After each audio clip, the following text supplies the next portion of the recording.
یو ډیر لرې د غرونو په لمن کې یو خشتا وړوکی کلی و. په دغه کلي کې یو هلک اوسېده چې شهزاد نوم یې و.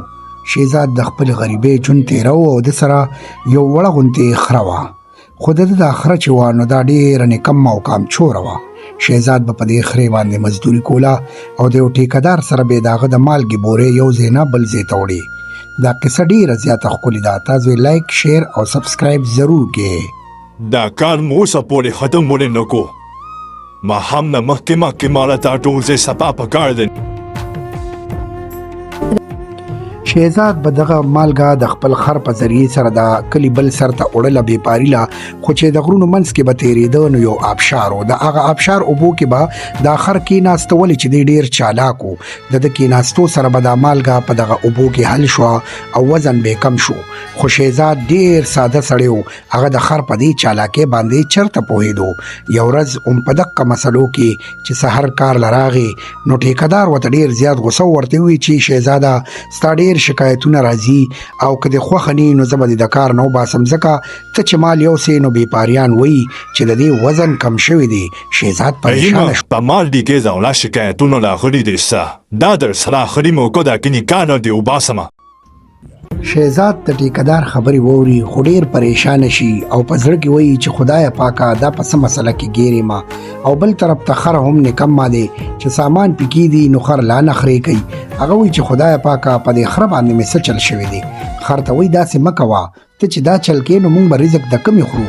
ښه په ارام دې ته ودرېږه چې دا مال یو ځای نه بل ځای ته ورسوو.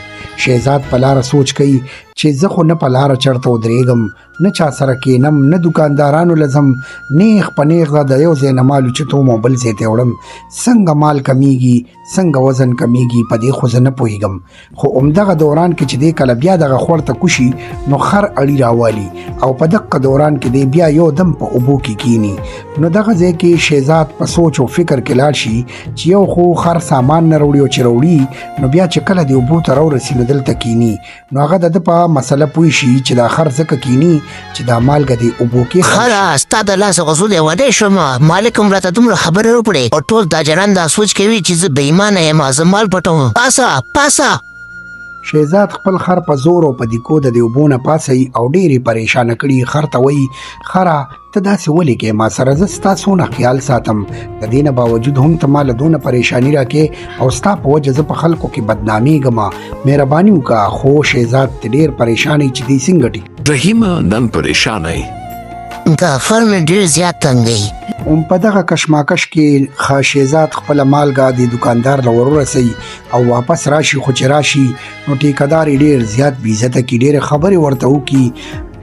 شهزاد ډېر خفه او د دوکان نه د کار نه وباسي. شهزاد چې خپل کور ته لاړ شي ډېر پریشان. مال خو خوب نه راځي، سبا به سکون. دا خر څنګه پوهېږمه څه نه څه به کول غواړي ماله.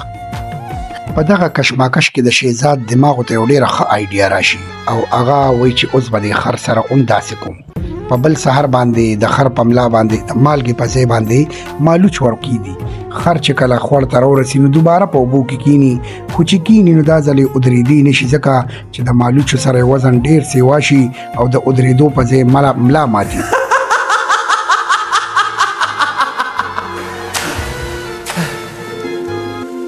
اوس یې خوند وکړو. وایه بیا به داسې کې که داسې دې بیا وکړو زه بیا دوباره دغه کار کوم. بس زما ملګرو بیا سي خر د هغه ډېر غټ وزن سره هم په هغه لاره رواني خو تللی نه شي نو یو دم راپروزي او په ځمکه پروت وي. رحیم ورته وایي چې ودې کتل د کامچورۍ انجام، د هغې نه پس خر بیا داسې کار نه کړی.